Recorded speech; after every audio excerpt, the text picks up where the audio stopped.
O alcalde de Ourense continúa suplindo a absoluta carencia de actividades culturais organizadas polo Concello con emocionantes espectáculos nas súas redes sociais. Hoxe tocou o turno dun remake do fermoso programa Hai unha carta para ti. Esta mañá enviou unha carta privadísima ao Grupo Municipal do Partido Popular no Concello de Ourense que logo fixo pública nas súas redes sociais. Sigue abierta la posibilidad de que se integren en el grupo de gobierno del Concello de Ourense. El mejor momento sería este, a 2 años del fin del mandato.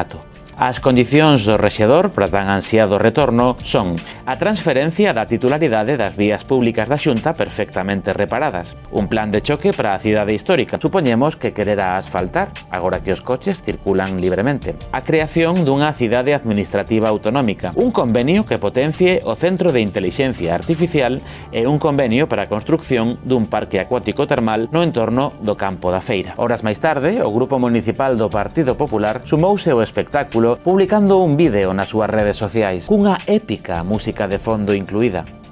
Escoiten.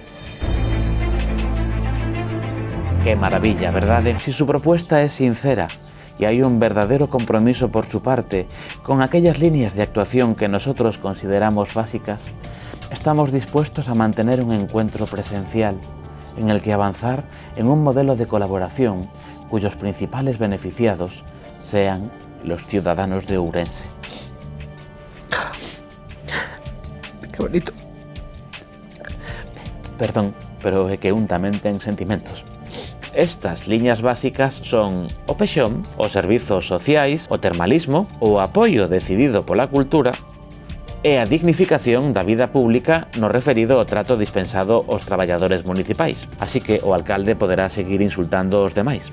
Quen precisa de teatro con estes espectáculos tan emocionantes? De seguido, a nosa editorial.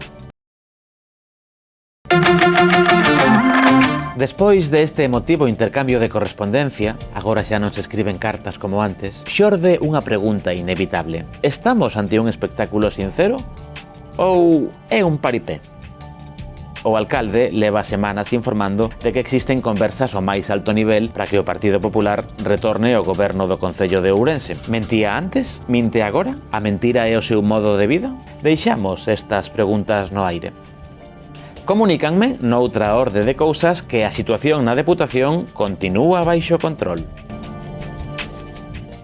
O alcalde de Ourense vén de facer un anuncio sorprendente. Ninguén podía agardar que tal cousa sucedese, pero pasou. A cidadanía ourensana está totalmente conmocionada ante o inesperado do anuncio.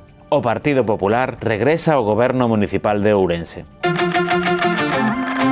En setembro do ano 2020, o Partido Popular abandonou o goberno municipal ante a crise interna de democracia ourensana, un partido para nada personalista. Por unhas cousas de cartos que ao final quedaron en nada cando a xustiza, que nunca se equivoca, arquivou o caso. Aínda que certas fontes aseguran que todo foi un plan de alguén que preside algunha deputación que saiu mal.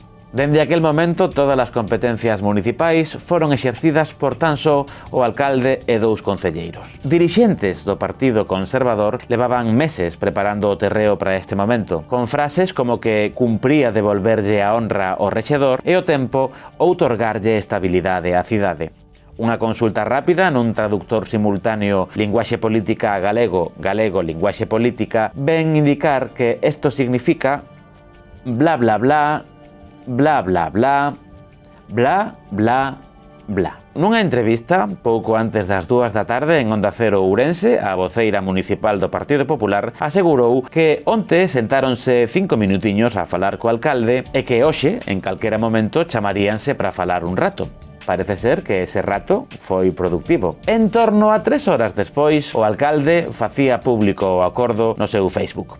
O Partido Popular queda coas competencias en deporte, facenda, medio ambiente, urbanismo, benestar social, igualdade, sanidade, participación cidadá, turismo, termalismo, xuventude e voluntariado. No tocante ás exixencias irrenunciables que ambos partidos se comunicaron na súa interesante relación postal deste luns pola mañá, ambas partes comprometéronse a consideralo. Claro que sí. Moi irrenunciable parece que non era nada. Certas fontes consultadas dixéronnos palabras que non podemos repetir aquí por decoro, pero a idea xeral é que parece que a élite política ourensana considera que a cidadanía é boba. Pouco despois das 7 da tarde, o Partido Popular publicaba un vídeo nas súas redes sociais con esa música épica que tanto nos gusta, no que aseguran que o acordo basease nunha premisa fundamental: ser útiles a Ourense e mellorar a calidade de vida dos ourensáns. Que creen que un goberno de 10 ten máis posibilidades de lograr isto que un de 3? Tamén afirman que había que desbloquear unha situación que xa non podía durar máis, que a negociación fundamentouse sobre como debían servir os ourensáns e cales son as prioridades que deben atallar canto antes.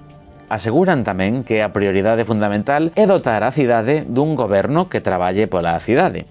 Por último, nunha frase hilarante, pídenlle ao alcalde corresponsabilidade e máximo rigor na xestión. Noutra orde de cousas, a situación na Deputación está máis baixo control que nunca.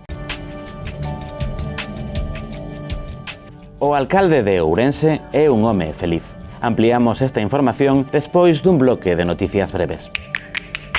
Volve a Operación Estorniño. Despois de que no primeiro ano do seu mandato o alcalde expulsase persoalmente ou case os 40.000 estorniños que pasaban pracidamente a segunda metade do ano en Ourense, o alcalde anunciou que en menos de 15 días procederán a expulsar os 1.500 estorniños que chegaron este mes a Ourense. O alcalde excusouse dicindo que chegaron antes de tempo e que ademais só son 1.500, non os 40.000 que viñan antes. Descoñecemos de onde ven tal precisión numérica. Tal vez un dos seus asesores estea adicándose a contar estorniños. O presidente da Deputación aplaude o acordo de goberno en Ourense. Dixo, así, moi serio, sen rir nin nada, que o acordo é o mellor pensando no interese xeral. Tamén suliñou que o acordo aporta estabilidade, solidez e xestión. Fontes consultadas por Noticias Dispersas pensan que tal vez sexa un pouco optimista falar de solidez nun goberno de 10 sobre 27. O alcalde de Ourense é un home feliz. Despois de varias horas de intensísimas conversas co Partido Popular, conversas que deixan eses cumios europeos que duran varios días e nos que apenas durmen, o nivel dun encontro entre colegas para facer botellón, podemos dicir que o actual rexedor foi o vencedor das conversas, cedendo tan só algunhas concellerías menores, como Urbanismo e Facenda, ao Partido Popular. O alcalde manterá as competencias en servizos xerais, cultura, aquí moito traballo non vai ter, e infraestructuras, co que lle gusta a él fachendear de apisonadoras, parchear, pintar semáforos e facer cousas esenciais, como o mantemento básico das rúas e estradas da cidade e vender todo isto como se fose unha innovación da súa xestión. Así mesmo, poderá continuar indo ás inauguracións dos parques infantís para facer fotos montado nos columpios. Seguiremos informando.